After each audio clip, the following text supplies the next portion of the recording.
is a unsolved murder mystery case. This is actually a case that is still ongoing to this date, so I'd really appreciate if you guys took the time to listen to all of the information that I've been able to collect today, as you or anyone who may be watching this may be able to provide the police with some information. That information can be given to the people in the links I'll leave down below. Today I am going to be talking about the unsolved murder of Nikki Allan. I've got my laptop here for the notes, as I want to make sure I've got everything correct from the information I've been able to gather. All the information that I'm giving to you today in this video is public information. It's from online sources, different documentaries, different videos. So just be cautious that if there is any information in here that you believe is incorrect, or that I've missed any information out, feel free to correct me down in the comments nicely, because clearly I am only able to see information that is publicly given to the public. Another disclaimer as well, obviously I will be talking about murder, I will be talking about brutality against a minor. There are some hard details in this case that may be uncomfortable for some viewers. I'm now going to be getting into the case of Nikki Allan. So Nikki Allan was born on the 30th of August 1985. She also lived with her siblings and her mother, Sharon Prest. They lived in Sunderland in Waregarth Flats, so I'm guessing that is the area in which they lived within Sunderland. This happened in the UK. It has been 27 years since Nikki was brutally and tragically murdered. Nikki was only 7 years old at the time of her death. And obviously I will go into a tiny bit of detail. I'm not going to include everything that was disclosed because I just don't think it's necessary. Nikki was described as a fun-loving 7-year-old. Just like any 7-year-old is, they think that everything is just fun. They're so young and so impressionable that they're just living life at the full like any other 7-year-old would. And one thing to point out, that Nikki absolutely adored cheese and onion crisps. She would literally have to have a packet of crisps every single day in her lunchbox because that was just her staple snack. Keep that in mind later. Nikki's family actually lived in the exact same block of flats that her grandmother and also her grandfather lived. It was very close by. They always were around each other's houses. It was a very tight-knit community, so everyone felt really safe, especially if you're just walking literally down a corridor to go see your relatives or up and down a flight of stairs. You wouldn't really think anything of it. I wouldn't even think anything of it in this time of day. Nikki's growing up was described as normal. She was fed right, her mother cared for her extremely well. She tried to give her daughters the best upbringing that she could. She tried to give them everything that they always asked for. Anyone that was asked as well in relation to how they thought that Sharon had brought up her children, they always said that the girls always looked extremely happy. They didn't ever show signs of neglect or anything like that. So there was never any cause for concern. I'm now going to be describing the day that Nikki unfortunately vanished and was evidently murdered. So the date was October the 7th, 1992. Nikki was at home playing with her cousin and her older sister Stacey. Sharon, their mother, had decided to just pop up the flight of stairs to her stepmother and her father's flat. She just let the girls know that that's where she was going, and she wasn't going to be long. She was just going to pop there for a cup of tea or something. Just like to remind people as well, this was 1992, so it was a lot more okay to leave kids at that age on their own. And like I said, she was with her older sister Stacey, so her mother didn't really think much of it because she was going to be leaving them in the flat. Not too long after that, Nikki and her cousin actually came to their nans and their granddads, and Nikki actually asked her mum if they were allowed to go to the park tomorrow. So not that night, because obviously it was dark, but the following day. Sharon said just go home and she'll be there shortly to speak to them about this, I'm guessing, and that was the last time that Sharon ever saw her daughter Nikki alive ever again. After this, Sharon went home, and when she got home she went straight to the girls' room because obviously that's where they'd be. When she opened the door, she realised that Nikki was nowhere to be seen, and basically Stacey, the older sister, said that Nikki never came home. This obviously set Sharon into an absolute panic. She didn't know where her 7-year-old daughter was. After running around the estate of the flat shouting for Nikki and getting no response back and no one having any idea where Nikki had possibly gone, this is when she really started to panic and knew that something was not right. She literally sent Nikki home about 10 minutes before she actually left. So it wasn't that big of a time gap. 30 minutes after searching the whole entire area, she was nowhere to be found. They decided to call the police. First, they thought that this was going to be okay.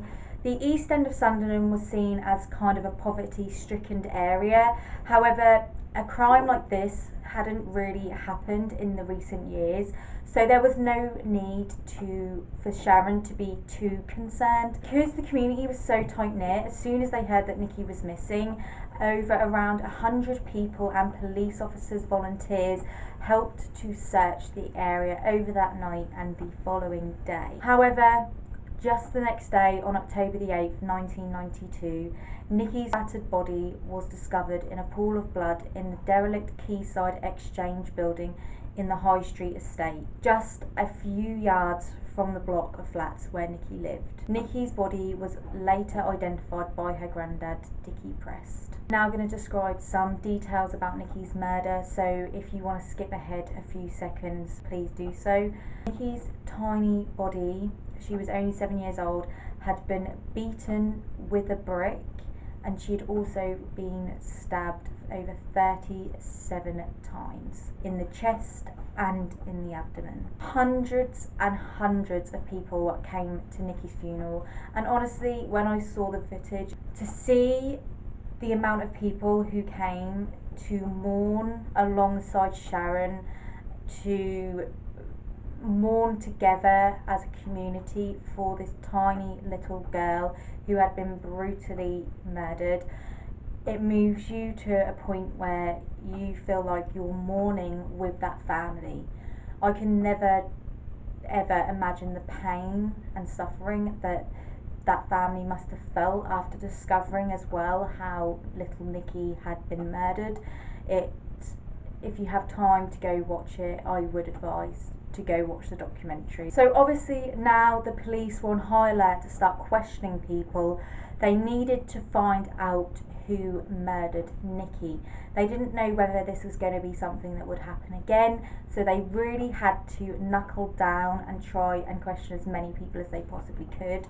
Everyone who was questioned had a few conflicting different times that they saw Nikki. Some said 7:30, some were saying 8:30, 9:30. So there was quite a big time gap from when a few people had last seen Nikki, but really everyone was pretty certain that they saw Nikki leaving the area around 10 minutes prior to Sharon searching the area. So some people said they saw Nikki around 10 p.m. So this was actually a few hours after she was actually missing. So they said to have seen Nikki around 10 p.m. near a pub called the Boar's Head pub, and this was actually quite close to Nikki's flat, and apparently she was asking for a penny for the guy.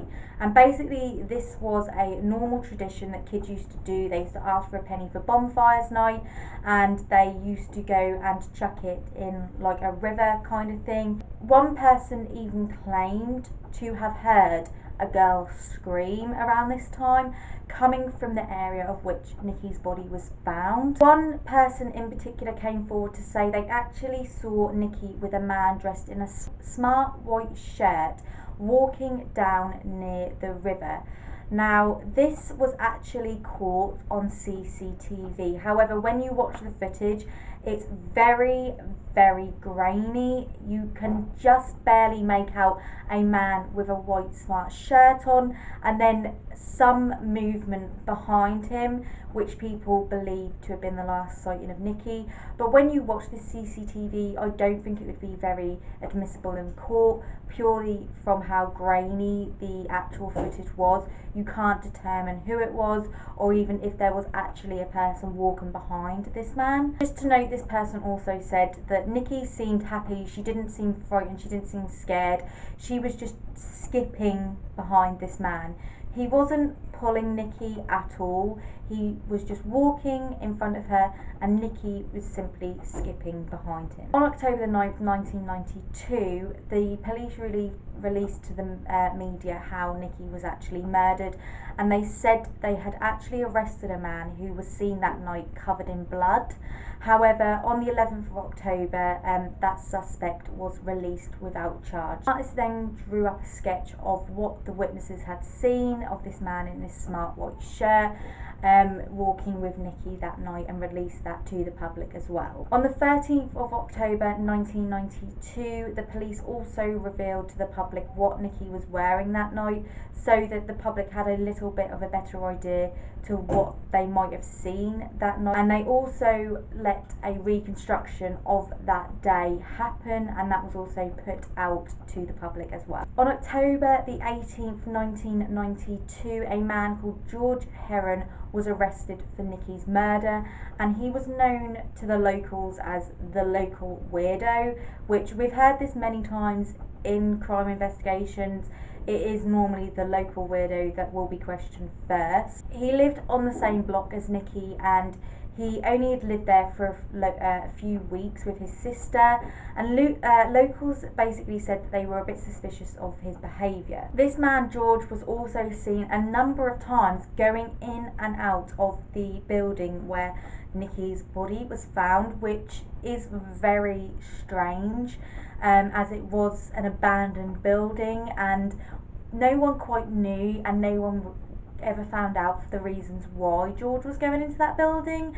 But again, another reason to take him in for questioning. George was also said to have been in the Boarhead pub the same night that Nikki went missing, and he was also actually claimed to have bought a packet of cheese and onion crisps. Now, as I mentioned at the start of this video, Nikki was known to have at least one pack of crisps, cheese and onion crisps a day, because they were her favourite snack. And it was just very coincidental that basically he'd gone into this pub where Nikki was seen, and he'd bought the exact same crisps that basically she liked. But like I say, anyone likes cheese and onion crisps. I prefer cheese and onion crisps, so you can't really arrest someone just based on something, a food item that they've bought from a pub. However, when police questioned his sister about the night of Nikki's murder, she said something quite appealing to the police. She basically said that George came home that night, he didn't say hello like he normally did, he just went straight upstairs, jumped in the shower, and then he washed his clothes, which she said she thought was very strange and out of the ordinary, because he never really done that. When police went to go and search George's home, they found some clothing and some shoes with blood splatter on them, and after this they also found a knife which matched the stab wounds, apparently, to Nikki's stab wounds on her body. When George was questioned about this, I just also want to say that back then DNA testing wasn't at its best. It was 1992, so they couldn't, like nowadays, go and test that blood, because they technically might not have got any or as good information back from the DNA test. George was obviously questioned, and he actually denied knowing Nikki over 120 times during this 3-day questioning.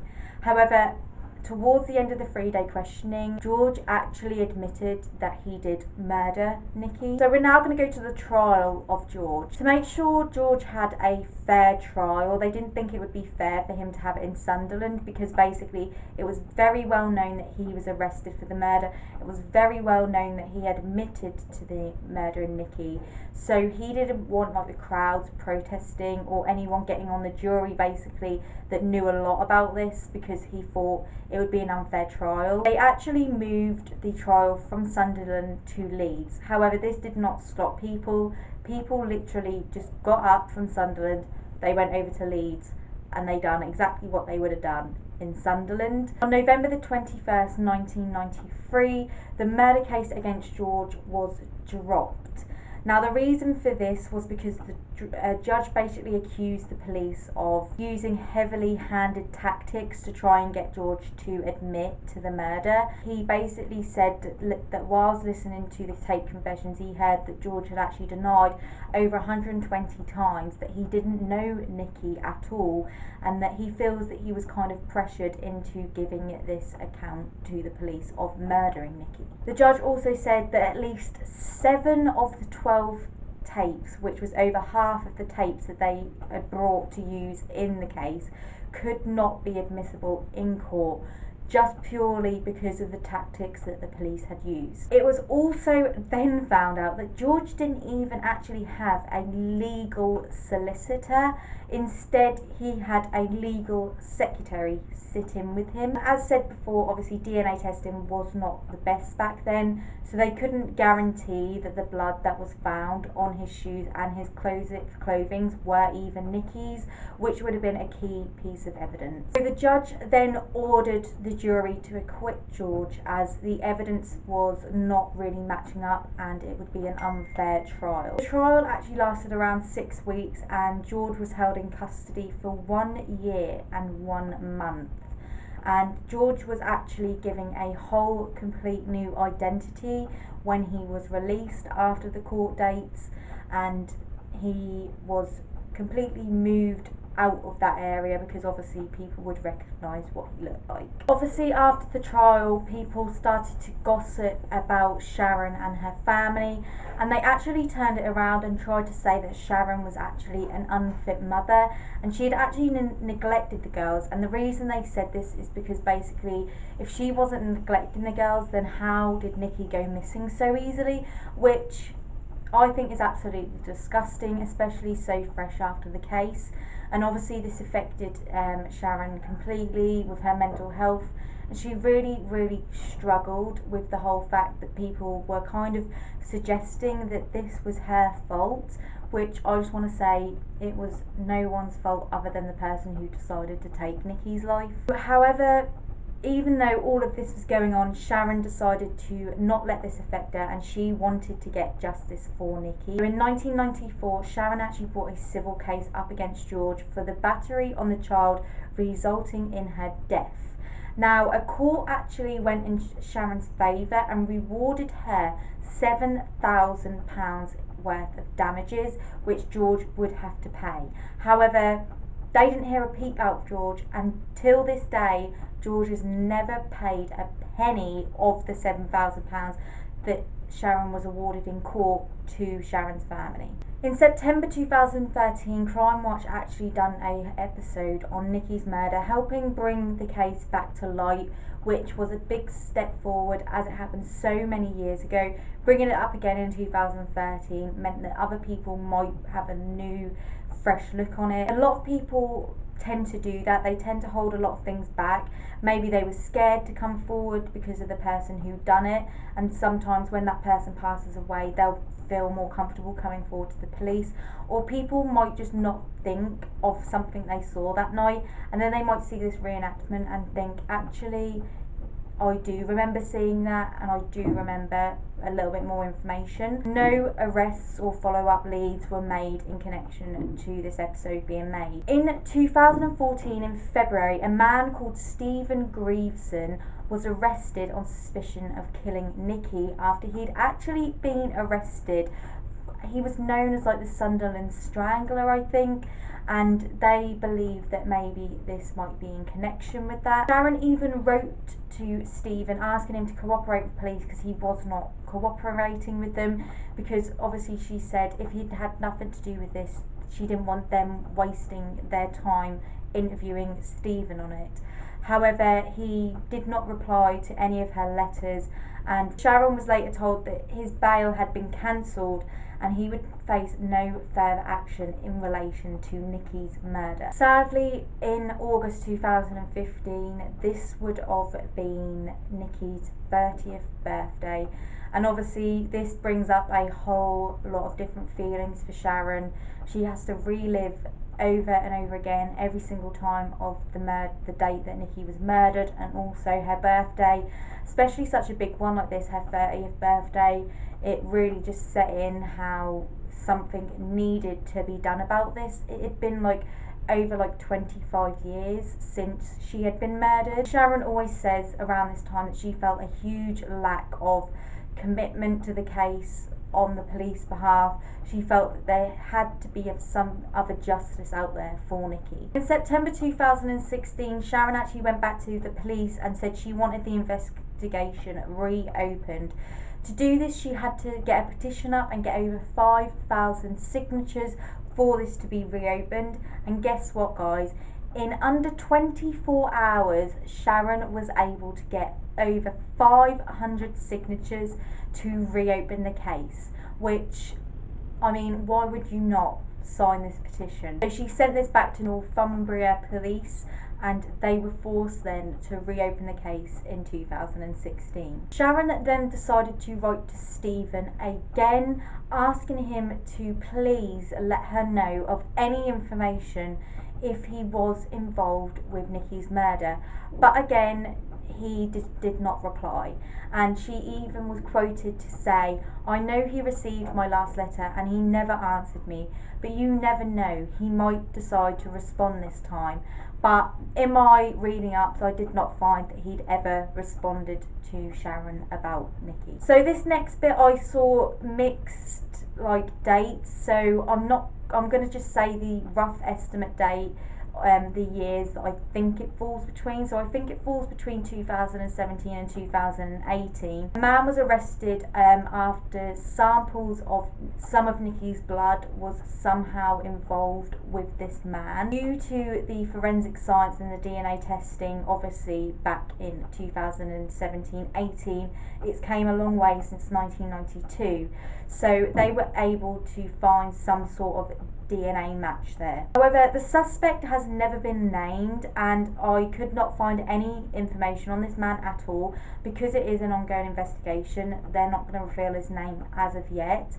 However, in 2017-18, this man was released under investigation of inquiries, which means he wasn't let go, but they just didn't have enough evidence basically to hold him long enough. If anyone studied law, you know there's a certain amount of time period that you have to have someone released, even if they are under suspicion of murder. If you've got not enough basically evidence to keep them there, then you've got to let them go by the law. So it's 2017 now, guys, and there has actually been another update on Nikki's case. A tiny update, but it's something. So at the start of this year, there was a slight update in the fact that the man originally charged in 2018-17, basically what has been, I've read up, that the CPS basically said they think they've got enough evidence now to charge this man with Nikki's murder. Okay, now hopefully this person is the person responsible for Nikki's murder, and there can be justice brought to Sharon and her family, because I hate it when I see things where I investigate into them and that person has actually passed away and they never find out what happened to their child or their loved one. It is really heartbreaking. So I'm praying that hopefully by the end of this year there will be conviction in Nikki's case, but obviously it's going to be a long process. It's not going to happen anytime soon. You realistically want it to happen now. You want there to be a charge by the end of the year, but like I said, these things can take up to like 2 years before they even go to trial. Guys, that is all the information I have on Nikki Allan's murder. If anyone has any information into relation about what I have spoken about today, please go to Northumbria Police Major Crime Team on 101, or you can type in their extension, which is 69191. Or you can go to the independent charity Crime Stoppers on 0800 555 111. All the links to everything I've just described will be down below. I cannot for the life of me find the Crime Watchers documentary on it. I had tiny little clips from each of it, which I kind of put together myself. I don't know why I couldn't find the whole entire one, but if you can find the whole entire clip, guys, I'd really appreciate it if you could leave it in the description box below. Thank you so much, guys, for taking the time to watch this. Just quickly like to say, don't forget to subscribe to my channel, and any other updates that are on this case, I will be updating you guys as well. So let's keep our fingers crossed for Nikki, and hopefully we can have some justice for her very soon.